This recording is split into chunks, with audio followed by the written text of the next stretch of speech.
Hey, what's happening, everybody? Here's what I'm doing today. I'm gonna be swapping this here plastic trim that's on the side of my NC Miata, NC Roadster, NC MX-5 front seat. So mine's right-hand drive because I'm here in Japan. This is the passenger seat. So this thing, it's flopping around because the little plastic clip broke off, and I don't like it. I want to replace it so that it's the way it's supposed to be, secure. It's got three things that are holding it in place. There's a clip right here, there's a screw over here, and there's another clip right here. So this one is the one that's broken. So what I'm going to do is going to take out this screw by holding this lever in the up position, pull out the screw, and then slide that out of the bracket or the metal clip that's holding it in place. There we go. Phillips head screw, and that's a little screw that we need to take out. Getting this little plastic trim off the lever handle, is a bit of a pain because there's this little notch that's in place. Now, in order to get that off, you need to get your screwdriver under it and pry it off, but I can't do that because the seat gets in the way. So what I've done instead is I've bought another one of these brand new, which didn't cost too much. I think it was like 15 bucks.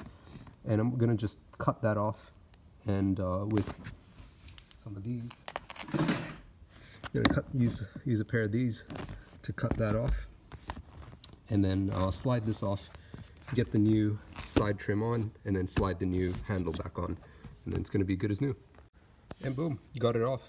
So that's a little notch that's sitting in the little hole right there.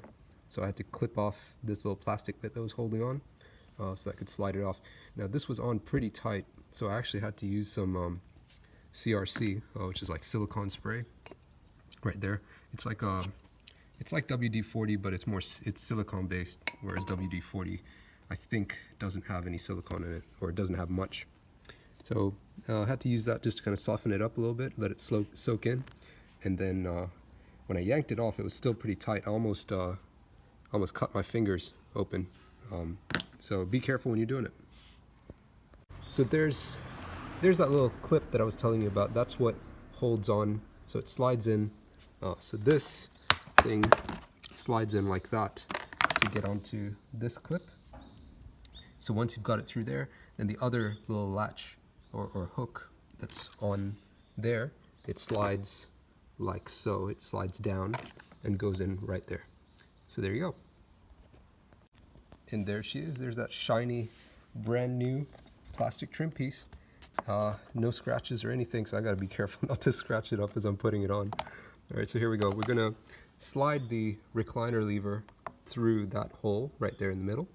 Then we're gonna put on this hook here at the front, and then lastly, we're gonna swivel it downwards and put that third hook on the end on. So let's see how that goes. All right, after like about an hour of wrestling with this thing, I finally got it on. The clip or the bracket on this side is a pain in the ass to slip on because it hits, the upper part of this thing hits the cushion, and that makes it really hard to make it line up properly. So I ended up gouging quite a bit of the plastic, like forcing it on over the clip while kind of massaging it down. And you can see that I made quite a bit of a mess over here because that thing was hitting against the lever here while I was wrestling it on. But finally I got it on. I'm not too worried about this because it's not going to be visible once I get the handle on. And yeah, finally got it on. Once I slid it on over here, you just got to make sure that the hole over here lines up with where the screw goes.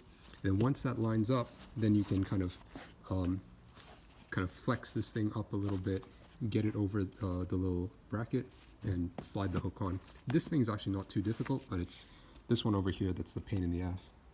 Alright, so this lever was kind of bent outwards this way a little bit, so I had to use a pair of pliers to kind of straighten it out just a tiny bit.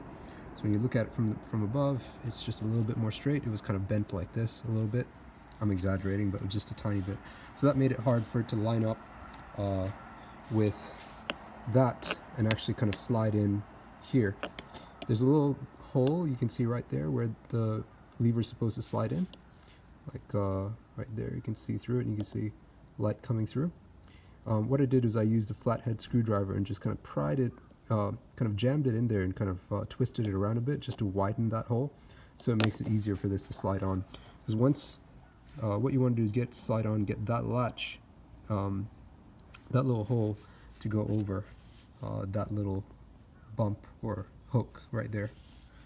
So let's give that a try. And as you can see, no, you can't see. As you can see right there, it's on. What I had to do was I had to slide it on as far as I could with my hands. Then I put a cloth over it and tapped it with a hammer, and that got it on. You can see a little bit of the gouging through there, but I'm not too worried about that. What I was really concerned about was this part here flapping about, and sometimes when my passenger would get out the car, it would get caught on their trousers or their pants, or their skirt. So I wanted to stop that from happening, so that's all good. These, by the way, are auto wear seat covers. They fit amazing. You can get them, I think, from people like Fab9 and Rev9 Autosport, but they're crazy expensive.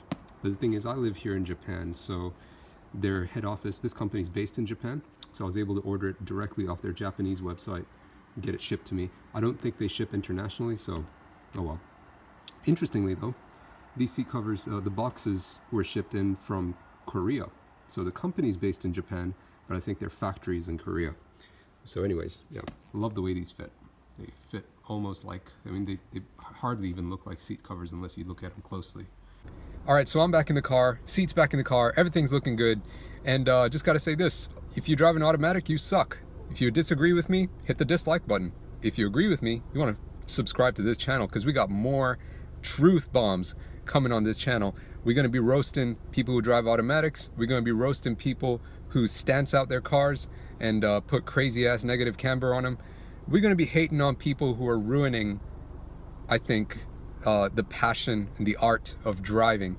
I'm not saying that they shouldn't do it. They can do whatever they want. It's their cars, but you can't tell me what to do and tell me not to have an opinion. And my opinion stands. I think it's stupid if you're not disabled or you don't have mobility issues and you're driving an automatic thinking that you're a driving enthusiast when you're really not. You might as well just be playing Need for Speed, or you might as well be sitting in a Tesla where it drives for you.